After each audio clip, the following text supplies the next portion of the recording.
Hello friends, कैसे हैं आप सब लोग। आई होप आप सब लोग बिल्कुल ठीक होंगे। चलिए शुरू करते हैं आज की क्लास। आज की क्लास का जो टॉपिक है वो हमने हिंदी का प्रैक्टिस पेपर लिया है, ठीक है। और ये जो पेपर है ये ऑनलाइन एग्जाम वाले पेपर हैं, इनको बहुत ध्यान से सॉल्व करिएगा क्योंकि ऐसे ही क्वेश्चन एग्जाम में आने वाले हैं। अब जो एग्ज़ाम होंगे वो आप सभी को पता है कि वो ऑफलाइन एग्ज़ाम होने वाले हैं, लेकिन जो क्वेश्चन का पैटर्न होगा, जो एग्ज़ाम का पैटर्न होगा, हो सकता है आपके ऑनलाइन एग्ज़ाम से ही संबंधित हो, ठीक है। तो आप क्वेश्चन को ध्यान से देखिएगा, आपको काफ़ी हेल्प करेंगे आपके ऑफलाइन एग्ज़ाम में, ठीक है। देखते हैं पहला क्वेश्चन क्या है। पहला निर्देश दिया हुआ है, आप सभी को पता है कि जो हिंदी का पेपर सॉल्व करते हैं उसमें जो पहला क्वेश्चन होता है वो एक पैसेज होता है, यानी कि व्याख्या होती है, गद्यांश दिया होता है, ठीक है। और उसमें जो है कुछ क्वेश्चन होते हैं जो उसी गद्यांश से रिलेटेड होते हैं, उसका जो आंसर होता है उसी गद्यांश में ही दिया होता है। तो जो गद्यांश होता है उसको बहुत ध्यान से पढ़िएगा, ठीक है। और क्योंकि जो आंसर है इसी गद्यांश में दिया हुआ है, ठीक है, तो बहुत ध्यान से पढ़िएगा। और कोशिश ये करिए कि जो गद्यांश है उसको एक ही बार ध्यान से पढ़ लीजिए, ताकि जो क्वेश्चन आप जब सॉल्व करने लगे तो आपको पासेज जो गद्यांश आपको बार बार न पढ़ना पड़े, ताकि आपका टाइम बचे, ठीक है। देखते हैं कि पैसेज क्या हुआ, यानी कि गद्यांश क्या दिया हुआ है, ठीक है। गद्यांश है कि सूक्ष्म पोषक तत्वों की कमी दुनिया भर में कुपोषण का एक महत्वपूर्ण घटक है। जो सूक्ष्म पोषक तत्वों की कमी है वो दुनिया भर में कुपोषण का एक महत्वपूर्ण घटक है। यह स्थिति भारत जैसे विकासशील देशों में अधिक है। हमारे शरीर में आमतौर पर जिन सूक्ष्म पोषक तत्वों की कमी होती है उनमें iodine, iron, folic acid, vitamin A तथा जिंक प्रमुख है, ठीक है। ये चीज़ को ध्यान रखिएगा, मे बी कि एग्जाम ये क्वेश्चन पूछ जाए, ठीक है। बर्फबारी, बाढ़, नदियों का मार्ग बदलना, वनों की कटाई जैसी स्थितियां लगातार मिट्टी की ऊपरी परत पर मौजूद आयोडीन को बहाकर देती हैं, यानी कि बहा देती हैं, जिससे ऐसी मिट्टी में उगाई जाने वाली फसलों में आयोडीन की मात्रा कम हो जाती है। परिणाम स्वरूप मवेशियों और मनुष्यों के आहार में भी आयोडीन की कमी हो जाती है। पहले माना जाता था कि आयोडीन की कमी से केवल घेंघा और बौनापन ही होता है, लेकिन यह स्पष्ट हो गया है कि इसकी कमी से भ्रूण से लेकर शैशवावस्था और फिर वयस्क होने पर गंभीर स्वास्थ्य और सामाजिक समस्याएं होती हैं। इनमें से अधिकतर स्थितियां अदृश्य और अपरिवर्तनीय हैं,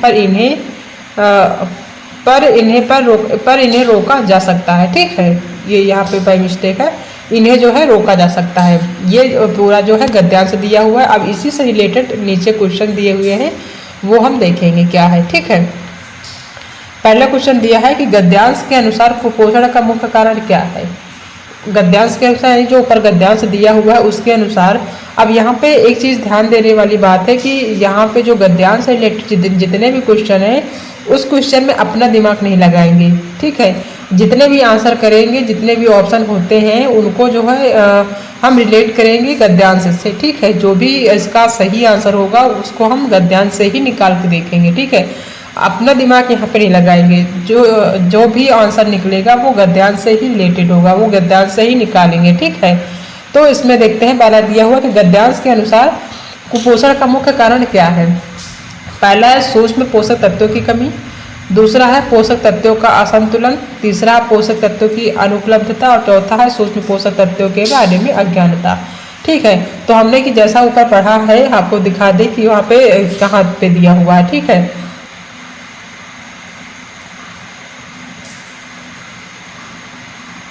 यहाँ पे दिया हुआ है, ये दिया हुआ कि हमारे शरीर में आमतौर पर जिन सूक्ष्म पोषक तत्वों की कमी होती है उनमें iodine, iron, folic acid, vitamin और विटामिन ए तथा जिंक प्रमुख है, ठीक है। तो आंसर यहाँ पे होगा कि गद्यांश के अनुसार कुपोषण का मुख्य कारण है क्या है, तो वो है सूक्ष्म पोषक तत्वों की कमी, यानी जो सूक्ष्म पोषक तत्व होते हैं उनकी कमी से हमारे अंदर कुपोषण हो जाता है, ठीक है। तो इसका पहला ऑप्शन ही सही होगा। नेक्स्ट क्वेश्चन देखते हैं क्या दिया हुआ है। नेक्स्ट दिया हुआ कि कुपोषण की समस्या किन देशों में अधिक है, यानी जो कुपोषण है इसकी समस्या जो है किन देशों में अधिक है। पहला है विश्व के प्रत्येक देश में, दूसरा है विश्व के विकसित देशों में, तीसरा है विश्व के विकासशील देशों में और चौथा है विश्व में सिर्फ भारत में, ठीक है। तो गद्यांश के अकॉर्डिंग हम क्वेश्चन यहाँ पे देखेंगे ठीक है, तो यहाँ पे दिया हुआ है कि कुपोषण की संख्या किस देश में ज़्यादातर है। ठीक है, इसमें देखेंगे कहाँ पे दिया हुआ है, ये दिया हुआ है कि सूक्ष्म पोषक तत्वों की कमी दुनिया भर में कुपोषण का एक महत्वपूर्ण घटक है। यह स्थिति भारत जैसे विकासशील देशों में अधिक है, यहाँ पे दिया हुआ है। ठीक है, कि विकासशील देशों में अधिक है। तो इसका जो आंसर है ये देखते हैं। इसमें दिया हुआ है कि कुपोषण की समस्या किन देशों में अधिक है, तो विश्व के प्रत्येक देशों में ये नहीं है, विश्व के विकसित देशों में नहीं बल्कि विश्व के विकासशील देशों में। ठीक है, ये ऑप्शन सही होगा। नेक्स्ट क्वेश्चन देखते हैं कि फसलों में आयोडीन की कमी का प्रमुख कारण क्या है।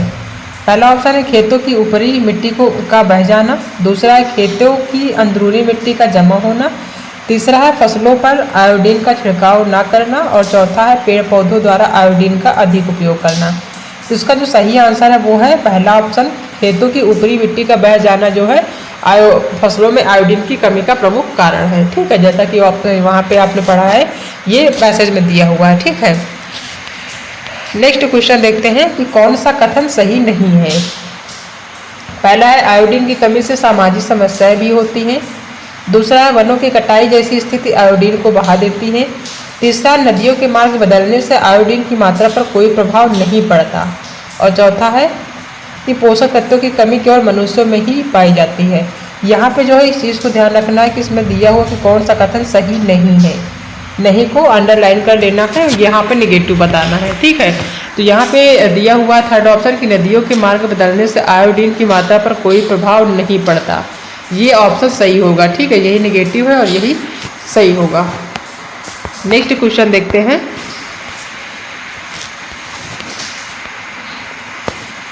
सहस्रावस्था का सही संधि विच्छेद है, यानी जो सहस्रावस्था है इसका संधि विच्छेद क्या है ये बताना है।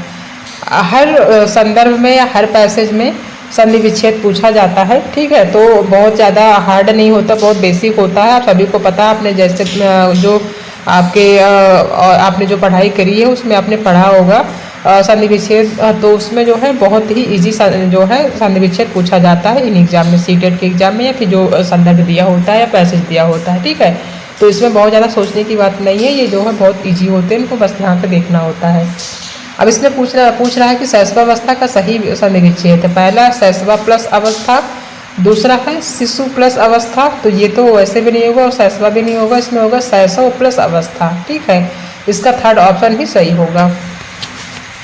नेक्स्ट क्वेश्चन देखते हैं कि अपरिवर्तनीय का विलोम शब्द है। जो अपरिवर्तनीय दिया हुआ इसका विलोम शब्द है। ये जो विलोम शब्द है ये आप सभी को पता बहुत ईजी होते हैं, तो ठीक है, ये बहुत ज़्यादा टेंशन वाली बात नहीं, बहुत ईजी होते हैं विलोम शब्द। यहाँ पे दिया हुआ है कि अपरिवर्तनीय का विलोम शब्द है, यानी अपरिवर्तनीय का विलोम शब्द बताना है। पहला है परिवर्तनशील, दूसरा है अपरिवर्तनशील, तीसरा है परिवर्तनीय और चौथा अपरिवर्तनीय। तो यहाँ पे अपरिवर्तनीय का विलोम है परिवर्तनीय। ठीक है, परिवर्तनीय का विलोम अपरिवर्तनीय होगा, तो अपरिवर्तनीय का विलोम परिवर्तनीय होगा, इसका थर्ड ऑप्शन सही होगा। नेक्स्ट क्वेश्चन देखते हैं कि गद्यांश में किन पोषक तत्वों का उल्लेख हुआ है। ठीक है, पहला है आयोडीन व प्रोटीन, दूसरा है जिंक व आयरन, तीसरा है आयरन व वसा, चौथा है वसा व फॉलिक एसिड। तो आपने जो पढ़ा है पैसेज वहाँ पे दिया हुआ है जिन पोषक तत्वों को, वो है जिंक व आयरन। ठीक है, ये सेकेंड ऑप्शन सही होगा। नेक्स्ट क्वेश्चन देखते हैं कि गद्यांश के आधार पर आयोडीन की कमी के कारण कौन सा रोग होता है। जो गद्यांश में दिया हुआ है उसके जो आधार पर बताना है कि आयोडीन में की कमी से कौन सा रोग होता है। पहला है घेंघा, दूसरा है अंधापन, तीसरा है अवसाद और चौथा है अस्थमा। तो जैसा कि आप सभी ने पैसेज पढ़ा होगा तो उसमें ये दिया हुआ कि आयोडीन की कमी से घेंघा रोग होता है। ठीक है, इसका पहला ऑप्शन सही है। नेक्स्ट क्वेश्चन देखते हैं। नेक्स्ट फिर एक पैसेज है, उसको ध्यान से पढ़ेंगे क्या दिया हुआ है। अब हमेशा आप निर्देश भी पढ़ लिया करिए कि इसमें क्या दिया हुआ। निर्देश देखते हैं कि 129 से 135, इस चीज़ को ध्यान से देखिएगा कि 129 से 135 दिए गए गद्यांश को ध्यानपूर्वक पढ़िए तथा पूछे गए प्रश्नों के उत्तर के लिए सही विकल्प का चयन कीजिए। कहने का मतलब कि गद्यांश दिया हुआ है, उसके बाद 129 से लेकर 135 तक के जितने भी क्वेश्चन हैं वो उसको जो आंसर करना है, उसका जो आंसर होगा वो इसी गद्यांश से रिलेटेड होगा। ठीक है, उसमें अलग से दिमाग लगाने की ज़रूरत नहीं है। ठीक है, अब पैसेज देखते हैं, यानी कि संदर्भ देखते हैं क्या दिया हुआ है। दिया हुआ है कि संपूर्ण विश्व में निरंतर प्रगति होती रहती है। ऐसी ऐसी चीज़ों का आविष्कार हो गया है जिनके बारे में पहले कभी सोचा भी नहीं गया था। यह है दुनिया की प्रकृति जो बदलती रहेगी और हम भी इसके साथ बदलते रहेंगे। एक दिन आएगा जब हमारा बदलना खत्म हो जाएगा, लेकिन दुनिया बदलती रहेगी। इन सब सुविधाओं और आविष्कारों का उद्देश्य यही है कि मनुष्य शांतिपूर्ण जीवन जी सके। संसार में रहकर अपने जीवन में जो कुछ आप पाना चाहते हैं उसको पाइए, परंतु अपने असली स्वरूप को भी पहचानिए। आपका असली स्वरूप आपसे अलग नहीं है। ठीक है, और वह है शांति। वास्तव में जीवन का लक्ष्य आनंद और शांति पाना है। हम जो करते हैं शांति के लिए करते हैं। जीवन सफल करने की जो सबसे पहली सीढ़ी है वह हमारे अंदर है। हमारे अंदर है। हम जिस शांति की बात करते हैं, यानी कि यहाँ पर दिया हुआ, हम जिस शांति की बात करते हैं वह हृदय में है। हमारा सबका हृदय अंदर से प्रेरित करता है कि अपने जीवन को सफल बनाएं। अपने अंदर जो शांति है उसका अनुभव कीजिए। जिस दिन हम अपने हृदय की प्यास को समझना शुरू कर देंगे उस दिन शांति के लिए हमारी खोज शुरू होगी। यह महत्वपूर्ण है कि हम अपने बारे में क्या महसूस करते हैं। ये टोटल संदर्भ दिया हुआ, पैसेज दिया हुआ है। अब इसी पैसेज से रिलेटेड क्वेश्चन पूछा जाएगा। ठीक है, उसको ध्यान से देखिएगा। पहला क्वेश्चन है कि दुनिया की प्रकृति कैसी है। ये बताना है कि जो दुनिया की प्रकृति है वो कैसी है, परिवर्तनशील है या अपरिवर्तनशील है। ठीक है, तो आपने जैसा भी संदर्भ में पढ़ा है वो आपको समझ में आ जाएगा कि उसमें क्या दिया हुआ है। ठीक है, अगर इन केस कभी नहीं समझ में आता है क्वेश्चन तो आप दोबारा भी पैसेज को पढ़ सकते हैं। तो दोबारा पढ़ेंगे तो आपको अच्छे से समझ में आ जाएगा क्वेश्चन पढ़ने के बाद। ठीक है, इसमें दिया हुआ है कि दुनिया की प्रकृति कैसी है। तो इसमें पहला ऑप्शन है अपरिवर्तनशील, दूसरा धर्मशील, तीसरा है विकासशील और चौथा है अपरिवर्तनशील। ठीक है, तो इसमें अगर हम देखते हैं कि यहाँ पे संदर्भ में क्या दिया हुआ है। ठीक है, तो इसमें जैसा कि दिया हुआ है कि संपूर्ण विश्व में निरंतर प्रगति होती रहती है। हाँ, यहाँ पे दिया हुआ, इसको ध्यान से देखेंगे कि दुनिया की प्रकृति जो बदलती रहेगी। ठीक है, यानी कि जो दुनिया की प्रकृति है वो चेंजिंग है, बदलती रहेगी और हम भी इसके साथ बदलते रहेंगे। एक दिन आएगा जब हमारा बदलना खत्म हो जाएगा, लेकिन दुनिया बदलती। इसका मतलब यही है कि जो प्रकृति है वो परिवर्तनशील है, वो परिवर्तित होती रहती है। ठीक है, तो यहाँ पे इनडायरेक्टली क्वेश्चन पूछ लिया है कि दुनिया की प्रकृति कैसी है, तो वो है परिवर्तनशील। ठीक है, इसका पहला ऑप्शन ही सही होगा। नेक्स्ट क्वेश्चन देखते हैं कि आविष्कारों का उद्देश्य क्या है। ठीक है, पहला है मनुष्य शांति और आनंद की अनुभूति कर सके, यानी जो आविष्कार है उनका, जो आविष्कार हो रहे हैं दुनिया में या फिर जो हमारी साइंस आविष्कार कर रही है उसका क्या उद्देश्य है। पहला है मनुष्य शांति और आनंद की अनुभूति कर सके। दूसरा है मनुष्य भौतिक सुविधाओं का लाभ उठा सके। ठीक है, तीसरा है मनुष्य भौतिक सुविधाओं का लाभ उठा सके। अच्छा, यहाँ पे बाय मिस्टेक हो गया। ठीक है, ये जो है गलत है। यहाँ पे दिया सेकंड ऑप्शन मनुष्य भौतिक सुविधाओं का लाभ उठा सके, और तीसरा मनुष्य तरह तरह के पुरस्कार प्राप्त कर सके, और चौथा है मनुष्य अपना वर्चस्व स्थापित कर सके। तो जो आविष्कार हो रहे हैं उनका जो उद्देश्य होता है वो ये होता है कि मनुष्य शांति और आनंद का अनुभूति कर सके। ये हम नहीं कह रहे हैं, बल्कि जो संदर्भ यानी जो पैसेज में दिया हुआ है उसके अकॉर्डिंग है। ठीक है, तो मनुष्य जो है शांति और आनंद की अनुभूति कर सके, इसका जो है आविष्कारों का उद्देश्य है। ये जो है आविष्कारों का उद्देश्य है, तो इसका पहला ऑप्शन ही सही होगा। नेक्स्ट क्वेश्चन देखते हैं कि जीवन का मुख्य लक्ष्य क्या होना चाहिए। ठीक है, पहला है सामाजिक प्रतिष्ठा, दूसरा है भौतिक वस्तुओं का आनंद, तीसरा है शांति और आनंद, और चौथा है निरंतर प्रगति।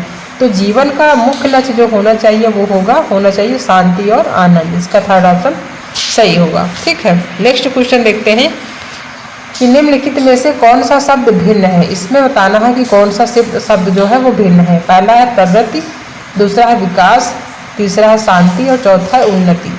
ठीक है, तो जो शब्द भिन्न है वो है विकास। इसका थर्ड ऑप्शन सही है। ठीक है, नेक्स्ट क्वेश्चन देखते हैं कि लेखक ने ऐसा क्यों कहा कि जीवन को सफल बनाने की सीढ़ी हमारे भीतर है। क्यों ऐसा कहा लेखक ने कि जीवन को सफल बनाने की सीढ़ी हमारे भीतर ही है। ठीक है, पहला है हमारा अंतर्मन हमें निरुत्साहित करता रहता है इसलिए, या फिर हमारा अंतर्मन हमें प्रोत्साहित करता रहता है। तीसरा है हमारा अंतर्मन हमें विचलित करता रहता है, और चौथा है हमारा अंतर्मन हमें झकझोरता रहता है। तो लेखक ने जीवन को सफल बनाने की सीढ़ी हमारे भीतर है इसलिए कहा, क्योंकि हमारा जो अंतर्मन हमें प्रोत्साहित करता रहता है, इसलिए जो है लेखक ने जीवन को सफल बनाने की जो सीढ़ी वो हमारे भीतर है, ऐसा जो है लेखक ने कहा। ठीक है, इसका सेकंड ऑप्शन सही होगा। नेक्स्ट क्वेश्चन देखते हैं कि गद्यांश के अनुसार सबसे महत्वपूर्ण तथ्य कौन सा है, ये बताना है। पहला है प्रत्येक व्यक्ति के बारे में जानना, दूसरा है अपने परिवार के सदस्यों को जानना, तीसरा है अपने मित्रों के बारे में जानकारी रखना, और चौथा है स्वयं की पहचान करना। तो गद्यांश के अनुसार जो सबसे महत्वपूर्ण तथ्य है वो है स्वयं की पहचान करना। ठीक है, इसका फोर्थ ऑप्शन सही होगा। नेक्स्ट क्वेश्चन देखते हैं कि प्रकृति शब्द में कौन सा प्रत्यय लगाकर नए शब्द की रचना की जा रही है। पहला है इत, दूसरा इक, और तीसरा का, और तो चौथा ता। तो प्रकृति में जो प्रत्यय है वो है इक प्रत्यय लगाकर प्रकृति शब्द से नए शब्द की रचना की जा रही है। ठीक है, तो इसका इक जो है सही ऑप्शन है। नेक्स्ट क्वेश्चन देखते हैं कि भाषा से क्या अभिप्राय है। पहला है भाषा विज्ञान की व्यवस्था है, दूसरा व्यवस्थाओं की व्यवस्था है, यानी कि जो भाषा है वो व्यवस्थाओं की व्यवस्था है। तीसरा ऑप्शन है कि जो भाषा है वो विकासात्मक व्याकरणात्मक अवस्था है, और चौथा है कि अक्षर और ध्वनि, यानी भाषा जो है वो अक्षर और ध्वनियाँ है। यही ऑप्शन सही होगा। ठीक है, भाषा के आधार पर देखेंगे तो भाषा जो है एक अक्षर और ध्वनियाँ है, ये फोर्थ ऑप्शन ही सही होगा। नेक्स्ट क्वेश्चन देखते हैं कि जीवा कुछ विशेष सूचना जानने के लिए एक पाठ्य सामग्री पढ़ती है, इस प्रकार के पठन को क्या कहते हैं। अच्छा, आपने एक चीज़ ध्यान दिया होगा कि अब ये जो क्वेश्चन है ये जो है गद्यांश जो पैसेज दिया हुआ उससे रिलेटेड नहीं है। ठीक है, तो यहाँ पे जो क्वेश्चन देना है वो अपने अकॉर्डिंग देना है। ठीक है, क्योंकि यहाँ पे जो है ये क्वेश्चन जो है ये पेडागॉजी है।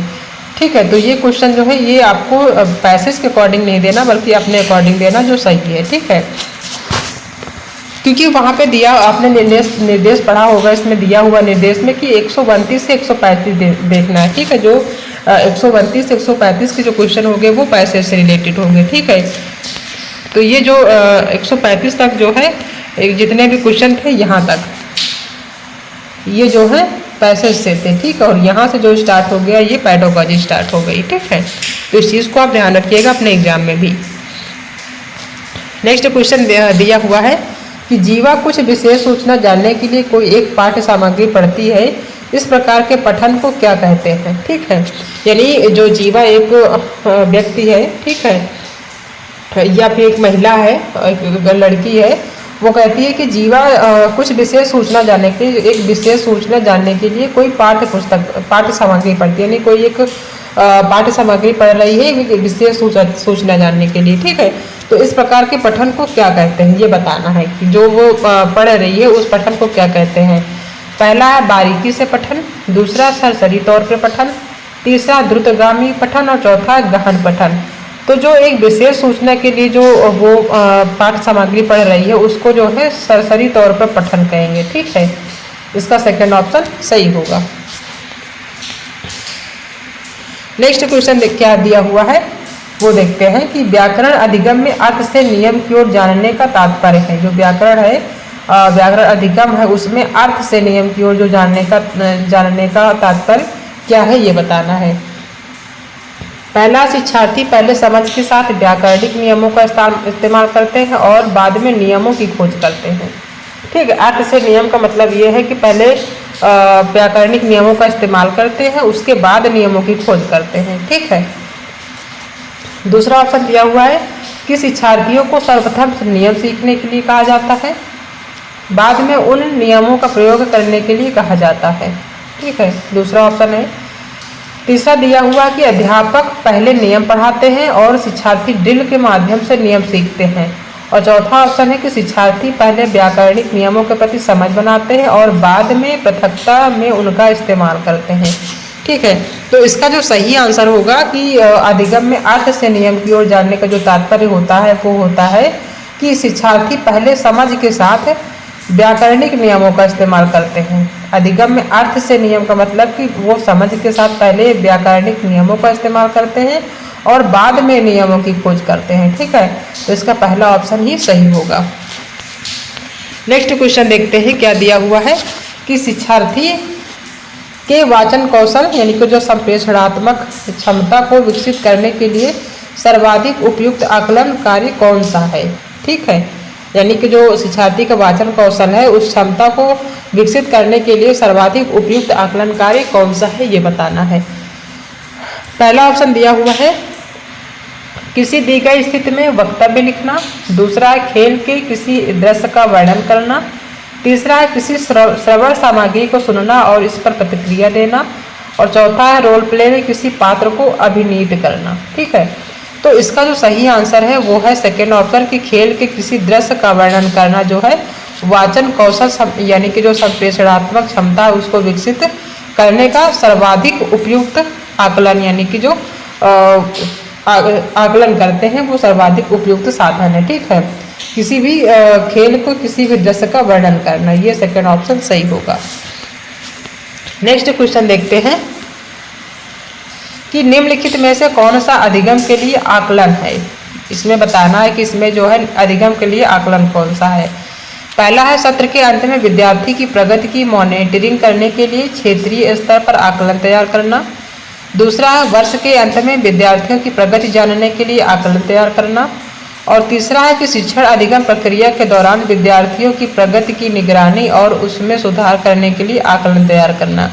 ठीक है, तो अधिगम के लिए जो आकलन है यही ऑप्शन सही होगा, इसका थर्ड ऑप्शन कि अधिगम जो है शिक्षा अधिगम प्रक्रिया के दौरान विद्यार्थियों की प्रगति की निगरानी और उसमें सुधार करने के लिए जो आकलन तैयार करना, यही ऑप्शन सही होगा। ठीक है, नेक्स्ट क्वेश्चन देखते हैं क्या हुआ है। दिया हुआ है कि प्राथमिक विद्यालय की एक कक्षा में कार्टून पुस्तकें, बहुत से चित्र वाली 10 पृष्ठीय छोटी छोटी पुस्तकें और समाचार पत्र रखे हैं जिन्हें शिक्षार्थी जब चाहें या जब भी समय मिले पढ़ सकते हैं।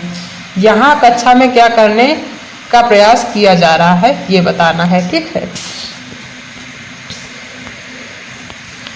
ऑप्शन देखते हैं कि मुद्रित समृद्ध परिवेश सृजित किया जा रहा है, या फिर शिक्षार्थियों में पठन संबंधी आदतों का विकास किया जा रहा है, तीसरा है शिक्षार्थियों में पठन समूह सृजित किए जा रहे हैं, और चौथा है अकादमिक परिवेश सृजित किया जा रहा है। तो इसका जो सही आंसर है वो है कि यहाँ पे शिक्षार्थियों में पठन संबंधी आदतों का विकास किया जा रहा है। ठीक है, ये सेकेंड ऑप्शन सही होगा। नेक्स्ट क्वेश्चन देखते हैं कि भाषा के साथ संलग्नता से क्या आशय है। जो भाषा के साथ संलग्नता है उससे क्या आशय है। पहला है शिक्षार्थी भाषा के नियम सीखते हैं, दूसरा है अध्यापक भाषा अधिगम के लिए शिक्षार्थियों के साथ काम करते हैं, तीसरा है शिक्षार्थी शब्दों और वाक्यों का अर्थ समझे बगैर उन्हें डिकोड करते हैं, और चौथा ऑप्शन है कि शिक्षार्थी भिन्न भिन्न उद्देश्यों के लिए भाषा का प्रयोग करते हैं और सीखते हैं। ठीक है, तो भाषा के साथ जो संलग्नता है उसका आशय यही होता है कि शिक्षार्थी भिन्न भिन्न उद्देश्यों के लिए भाषा का प्रयोग करते हैं और साथ में सीखते भी हैं। ठीक है, तो इसका फोर्थ ऑप्शन सही होगा। नेक्स्ट क्वेश्चन देखते हैं। नेक्स्ट क्वेश्चन दिया हुआ है कि एक अध्यापक कक्षा में एक वर्णमाला के अक्षर लिखना सिखाती है। ठीक है, वह अक्षर यहाँ पे अध्यापक नहीं होगा बल्कि अध्यापिका होगा। ठीक है, इस चीज़ को ध्यान दीजिएगा। एक अध्यापिका कक्षा में एक वर्णमाला के अक्षर जो है एक वर्णमाला का अक्षर लिखना सिखाती है। वह अक्षर लिखना सिखाने के लिए बताती है कि कहाँ से शुरू किया जाए और किस तरफ लेखनी मोड़ी जाए। वह अपने शिक्षार्थियों में किसके प्रति समझ बनाने का प्रयास कर रही है। ठीक है, ये बताना, यानी कि एक अध्यापिका है वो एक कक्षा में वर्णमाला के अक्षर लिखना सिखाती है बच्चों को। वह अक्षर लिखना सिखाने के लिए बताती है, यानी कि बच्चों को बताती है कि कहाँ से शुरू किया जाए और किस तरफ लेखनी मोड़ी जाए। वह अपने शिक्षार्थियों में किसके प्रति समझ बनाने का प्रयास कर रही है, यानी कौन सी चीज़ वो सिखा रही है। ठीक है, पहला है लेखन कौशल, दूसरा है रूबरिक लेखन, तीसरा लिखने के तरीके, और चौथा है हाथ आंख समन्वय। तो ये जो सिखा रही है शिक्षिका वो है लिखने के तरीके। ठीक है, वो लिखने के तरीके बता रही किस तरीके से लेखनी पकड़नी है और किस तरफ से लिखना है और कहाँ से लेखनी को मोड़नी है, सारी चीज़ें वो बता रही है, वो लिखने के तरीके हैं। ठीक है, इसका थर्ड ऑप्शन सही होगा। नेक्स्ट क्वेश्चन देखते हैं कि उत्पाद शब्द संपदा से क्या तात्पर्य, यानी कि जो उत्पाद शब्द संपदा है इससे तात्पर्य, इसका अर्थ बताना है। पहला है जिन शब्दों को हम सुनते हैं और पढ़ते हैं और उनकी पहचान करते हैं, ठीक है। दूसरा है कि वे शब्द जिनका हम बोलते समय प्रत्यास्मरण करते हैं। तीसरा है कि वे शब्द जिन्हें हम लेखन और वाचन में प्रयुक्त करते हैं। और चौथा है वे शब्द जिन्हें हम श्रवण व लेखन के दौरान पहचान नहीं पाते हैं। तो जो उत्पाद शब्द संपदा है, उत्पाद शब्द संपदा, इसका जो तात्पर्य होता है या मतलब होता है वो होता है वे शब्द जिन्हें हम लेखन और वाचन में प्रयुक्त करते हैं। लिखने और बोलने में जो शब्द प्रयुक्त करते हैं या प्रयोग करते हैं वो होता है उत्पाद और उत्पाद शब्द संपदा, ठीक है। जिन शब्दों का प्रयोग हम लिखने और बोलने में करते हैं उन्हें उत्पाद शब्द संपदा कहते हैं। ये थर्ड ऑप्शन सही होगा, ठीक है। नेक्स्ट क्वेश्चन है कि भाषाओं के अधिगम के बारे में कौन सी बात सही नहीं है। इस चीज़ को ध्यान दीजिएगा, यहाँ पे नेगेटिव पूछ रहा है, ठीक है। पहला है मातृभाषा बेहतर संज्ञानात्मक वृद्धि में मदद करती है। दूसरा है मातृभाषा दूसरी भाषाओं के अधिगम को बाधित करती है। तीसरा है मातृभाषा अंतः वैयक्तिक संप्रेषण कौशलों को सुगमता प्रदान करती है। और चौथा है कि मातृभाषा में सीखने से धारणात्मक समझ में बढ़ोतरी होती है। तो यहाँ पर नेगेटिव बताना, यानी जो नेगेटिव ऑप्शन होगा वो सही होगा, ठीक है। तो जो मातृभाषा है वो बेहतर संज्ञानात्मक वृद्धि में मदद करती है, ये पॉजिटिव है, ठीक है। तो ये आंसर नहीं होगा। दूसरा है कि मातृभाषा दूसरी भाषाओं के अधिगम को बाधित करती है, ये बाधित नहीं करती है, ठीक है। तो ये जो है निगेटिव है और यही ऑप्शन सही होगा। कोई भी मातृभाषा जो है दूसरी भाषाओं को सीखने के लिए बाधित नहीं करती है, ठीक है, बल्कि और हेल्प करती है और मदद करती है। तो इसका सेकेंड ऑप्शन ही सही होगा। नेक्स्ट क्वेश्चन है कि लेखन के किस उपागम को लिखने के द्वारा सीखना कह सकते हैं, ठीक है, ये बताना है। पहला है प्रक्रिया उपागम, दूसरा है उत्पाद उपागम, तीसरा है दूसरे के लेखन की नकल करना और चौथा है बिंदुओं में लिखना। तो जो लेखन के जो उपागम है लिखने के द्वारा लिखना वो है प्रक्रिया उपागम, ठीक है। इसका पहला ऑप्शन ही सही होगा। नेक्स्ट क्वेश्चन है कि कक्षा 3 की अध्यापिका अपने शिक्षार्थियों को विशेषण पढ़ाते समय उन सभी शब्दों की सूची बनाने के लिए कहती है जो किसी वाक्य में व्यक्ति या वस्तु की खूबी का वर्णन करे। यह कार्य सहपाठियों के साथ चर्चा करके लेखन कार्य करने के लिए कहती है। शब्द संपदा बढ़ाने का यह कौन सा तरीका है, ये चीज़ बताना है, ठीक है। पहला है ऑप्शन कि शब्दों के साथ संबंध बैठाना, दूसरा है वर्णन करने वाले शब्द, तीसरा संदर्भ में विशेषण और चौथा है संदर्भ में शब्द संपदा। तो उस माध्यम से जो बता रही है शिक्षिका वो है संदर्भ में विशेषण, ठीक है, यानी कि विशेषण चीज को वो समझाना चाह रही है, ठीक है। जो संदर्भ दिया है उसमें विशेषण को समझाना चाह रही है। इसका थर्ड ऑप्शन सही होगा। नेक्स्ट क्वेश्चन दिया हुआ है, ये जो क्वेश्चन है बहुत ही इंपॉर्टेंट है, ये एग्जाम में पूछा जा सकता है, तो इसको ध्यान से देखिएगा कि जो राष्ट्रीय शिक्षा नीति 2020 है उसके अनुसार विद्यालय शिक्षा का क्या ढांचा है। ये जो है बहुत ही इम्पॉर्टेंट है, इस चीज़ को ध्यान रखिएगा और इस चीज़ को बिल्कुल माइंड में सेट कर लीजिए कि जो राष्ट्रीय शिक्षा नीति 2020 है उसके अकॉर्डिंग विद्यालयी शिक्षा का क्या ढांचा है वो बताना है। पहला है 5+3+3+4, ठीक है। दूसरा है 2+3+3+4 और चौथा है 2+5+3+2+2 और चौथा है कि 5+3+3+2+2, ठीक है। तो जो राष्ट्रीय शिक्षा नीति 2020 है उसके अनुसार जो विद्यालय शिक्षा का ढांचा है वो है 5+3+3+4 यानी 5 3 3+4, ठीक है। इसका जो ढांचा है ये यही है, ठीक है। पहले 5 है, फिर 3 है, फिर 3 है, फिर 4 है। इस चीज़ को ध्यान रखिएगा, ठीक है, और ये एग्जाम में पूछा जा सकता है, तो इसका पहला ऑप्शन ही सही होगा। नेक्स्ट क्वेश्चन देखते हैं कि आरंभिक वर्षों के दौरान बच्चे दीवारों, फर्श, कागज आदि पर आड़ी तिरछी रेखाएं बनाते, यह क्या है। यानी जब बच्चा शुरुआत में पढ़ता है, पढ़ने जाता है स्कूल में, तो वो जो है दीवारों पर या फर्श में या कागज पे जो है आड़ी तिरछी रेखाएं बनाती, कभी ऐसे कभी ऐसे कभी ऐसे कभी ऐसे ऐसे वो बनाता है या ऐसे ऐसे करता रहता है। ये बहुत सारी चीज़ें एक्टिविटी करता रहता है बच्चा प्रारंभिक में जब वो स्कूल जाता है, ठीक है। तो ये बताना कि ये क्या है जो बच्चा बनाता है, ठीक है। तो पहला है ऑप्शन कि आरंभिक साक्षरता का भाग है, दूसरा है कि अधिगम के लिए इसके कोई मायने नहीं है, तीसरा है कि गणित का सीखना है, और चौथा है भाषा अधिगम है। तो जो वो लाइनें बनाता है, आड़ी तिरछी रेखाएं बनाता है, उसका मतलब होता है कि अधिगम के लिए इसके कोई मायने नहीं। यानी जो बच्चा प्रारंभ में आड़ी तिरछी रेखाएं बनाता है, ऐसे ऐसे कोई भी चीज़ होती है वो ऐसे ऐसे कर देता है, तो उसमें जो है वो बच्चे के सीखने में इसका कोई मायने नहीं है। इस चीज़ को ये बताता है, ठीक है। इसका मतलब यही होता है कि जो बच्चा बना रहा है इसका सीखने से कोई तात्पर्य नहीं, इसका कोई मतलब नहीं है, ठीक है। तो इसका सेकेंड ऑप्शन सही होगा। नेक्स्ट क्वेश्चन दिया हुआ है कि भाषा अधिगम और अर्जन के बारे में कौन सा सही नहीं है, ठीक है। इस चीज़ को ध्यान से देखिएगा कि यहाँ पर निगेटिव पूछ रहा है।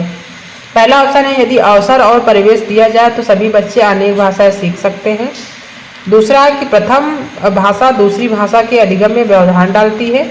और तीसरा है कि भाषा अधिगम अर्थ से शुरू होना चाहिए और फिर इसके उसके स्वरूप को समझने की बात होनी चाहिए। और लास्ट ऑप्शन है कि प्रथम भाषा द्वितीय भाषा के अधिगम को समर्थित करती है, ठीक है। तो यहाँ पे जो और सारे जो ऑप्शन है, यानी कि जो पहला है और तीसरा और चौथा, ये जो है ये पॉजिटिव है, ठीक है। तो ये ऑप्शन गलत नहीं होगा, बल्कि ये जो है ऑप्शन सही होगा कि प्रथम भाषा दूसरी भाषा के अधिगम में व्यवधान डालती है। ये कभी नहीं होता कि जो आपकी प्रथम भाषा होती है, यानी जो आपकी मातृभाषा है, वो दूसरी कोई लैंग्वेज अगर आप सीखते हैं तो उसमें व्यवधान डालती है। वो व्यवधान नहीं डालती है, बल्कि हेल्प करती है, ठीक है। तो यही नेगेटिव है और यही आंसर सही होगा, इसका सेकेंड ऑप्शन सही होगा, ठीक है। तो ये सारे क्वेश्चन हैं जो पिछले एग्जाम में पूछे गए थे, ऑनलाइन एग्जाम में। और आई होप कि आप सबको आज की क्लास पसंद आई होगी। अगर आप सभी को आज की क्लास पसंद आई हो तो वीडियो को लाइक करिएगा, अपने दोस्तों में शेयर करिएगा। और हाँ, अगर आप चैनल पर नए हैं तो चैनल को सब्सक्राइब कर लीजिएगा, क्योंकि ये जो तैयारी है हम एग्जाम तक कराने वाले हैं और सभी ऑनलाइन एग्जाम वाले पेपर को सॉल्व कराने वाले हैं, ठीक है। तो मिलते हैं नेक्स्ट क्लास में एक नए टॉपिक के साथ, तब तक अपना ध्यान रखिएगा। Okay, thank you.